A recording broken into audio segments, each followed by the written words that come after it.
नमस्कार, मैं योगेश राणा। कांग्रेस ने एक बहुत ही हसीन सपना देखा है। कांग्रेस के राष्ट्रीय अध्यक्ष मल्लिकार्जुन खड़गे ने कहा है कि 2024 में भाजपा हार रही है, लोकसभा चुनाव में कांग्रेस विपक्षी गठबंधन का नेतृत्व करेगी।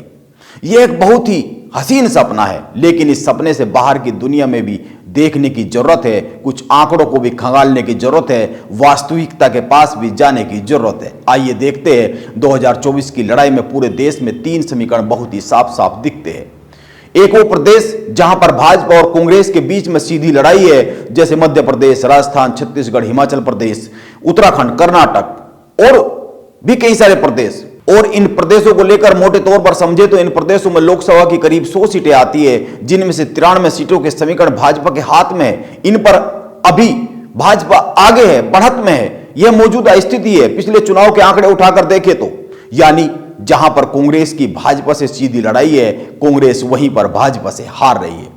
अब दूसरी तस्वीर को समझते हैं। तमिलनाडु, पौंडीचेरी, महाराष्ट्र, झारखंड, बिहार, असम, अरुणाचल प्रदेश, मणिपुर, त्रिपुरा, जम्मू कश्मीर जैसे प्रदेशों में कांग्रेस गठबंधन के साथ में रहती है, क्योंकि इन प्रदेशों में कांग्रेस प्रमुख दल के तौर पर अब स्थापित पार्टी बची नहीं है और इन प्रदेशों में भाजपा भी किसी न किसी के साथ गठबंधन में ही है। लेकिन आंकड़ों पर गौर करें तो इन प्रदेशों में भाजपा बहुत मजबूत है। इन राज्यों में 172 सीटें आती है तकरीबन, और इन 172 सीटों में से बीजेपी और गठबंधन का जो बीजेपी के साथ दल है वो 83 सीटों पर आगे रहे। यह पिछले चुनाव की तस्वीर है। हालांकि इनमें से महाराष्ट्र और जम्मू कश्मीर जैसे प्रदेशों में समीकरण इस बार बदलते हुए साफ साफ दिख रहे हैं, लेकिन यह नहीं कहा जा सकता है कि बदले हुए समीकरण अभी तुरंत मौजूदा दौर में भाजपा के लिए बहुत ही बड़ी चिंता की बात हो सकती है, क्योंकि यहां पर मौजूदा समय में जो भाजपा के विरोध की पार्टियां हैं उनमें भी बड़े झगड़े चल रहे हैं। और सबसे बड़ी बात तो यह है कि इनका आपस में गठबंधन बहुत ही मुश्किल होता हुआ जा रहा है। आप महाराष्ट्र की राजनीति पर गौर कर सकते हैं। इन प्रदेशों में एक और दिक्कत है, क्षेत्रीय दल कांग्रेस के साथ जाना नहीं चाहते, क्योंकि इन प्रदेशों में कांग्रेस तीसरे या फिर चौथे नंबर पर आती है, कुछ में दूसरे नंबर पर भी आती है। लेकिन कांग्रेस के साथ ये लोग जाना नहीं चाहते, क्योंकि इन राज्यों में राजनीति करने वाले दलों का कहना है कि हम कांग्रेस को अपने हिस्से की सीटें क्यों दें, क्योंकि इन दलों को विधानसभा के चुनाव में अपने समीकरण बिगड़ने का खतरा साफ साफ दिखता है। आप उत्तर प्रदेश में अखिलेश यादव और महाराष्ट्र में उद्धव ठाकरे की राजनीति पर गौर कर सकते हैं। अब तीसरी तस्वीर पर आते हैं, जैसे दिल्ली, तेलंगाना, ओडिशा, पश्चिम बंगाल, आंध्र प्रदेश। ये जो प्रदेश है इनमें तो स्थिति और भी अधिक जटिल है। यहां पर कांग्रेस के साथ गठबंधन कर क्षेत्रीय दल विधानसभा चुनाव के समीकरणों में फंस सकते हैं। इन प्रदेशों में समीकरण बनता हुआ बिल्कुल दिखता ही नहीं है। इन प्रदेशों में तो कोई गठबंधन संभव ही होता हुआ नहीं दिखता है। इन दलों का, इन प्रदेशों में जो राजनीति करते हैं उन दलों का मानना है कि आप प्रदेश की लड़ाई में हमारे दुश्मन है कांग्रेस को लेकर, तो फिर देश की लड़ाई में दोस्ती कैसे हो सकती है। इससे तो वोटर कंफ्यूज हो जाएगा। प्रदेश और देश की राजनीति को साधने के समीकरण के चक्कर में कांग्रेस के साथ खड़े होना बड़ा ही मुश्किल है।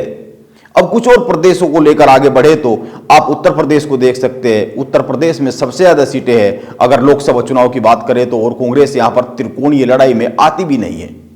इसीलिए सपा या फिर बसपा क्यों करे कांग्रेस के साथ गठबंधन। वैसे भी 2017, 2019, 2022 में सारे प्रयोग हो चुके हैं जिनमें कांग्रेस कहीं पर भी फिट नहीं बैठती है।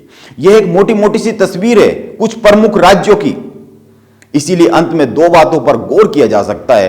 एक वो प्रदेश है लोकसभा चुनाव को 2024 के अगर ध्यान में रखा जाए जहां पर कांग्रेस सीधे मुकाबले में है भाजपा के साथ, लेकिन इन प्रदेशों में भी लोकसभा के चुनाव में कांग्रेस कुछ खास कर नहीं पाती है, उस पर भाजपा हावी रहती है। और दूसरी तस्वीर वो है जहां पर कांग्रेस तीसरे या फिर चौथे पायदान पर खड़ी है, वहां पर वो क्षेत्रीय दलों के लिए भाजपा की तरह ही एक दुश्मन राजनीतिक दल है। और इसके बाद भी कांग्रेस के राष्ट्रीय अध्यक्ष कह रहे हैं कि 2024 में भाजपा हारने वाली है और कांग्रेस विपक्ष का सफल नेतृत्व करने वाली है। क्या ऐसा हो सकता है? यह एक बड़ा ही हसीन सपना है। यह कहा जा सकता है वो भी उस स्थिति में जब सोनिया गांधी ने भी राजनीति से संन्यास लेने की घोषणा कर दी है। आप रायपुर की खबरों पर ध्यान दे ही रहे होंगे, वहां पर कांग्रेस का महाधिवेशन चल रहा है। अब कांग्रेस के पास एक ही रास्ता बचा है, वो इंतजार करे जब तक भाजपा सभी क्षेत्रीय दलों को निपटा नहीं देती है, ताकि मुकाबला आमने सामने का हो सके और केवल कांग्रेस का एक ही दुश्मन बचे, भाजपा क्षेत्रीय दल खत्म हो जाए, क्योंकि वो भी कांग्रेस के दुश्मन है। अब यह दिन कभी आएगा भी या नहीं आएगा, इस पर तो अभी कुछ कहा नहीं जा सकता है। नमस्कार, मैं योगेश राणा, आप बने रहे मेरे साथ।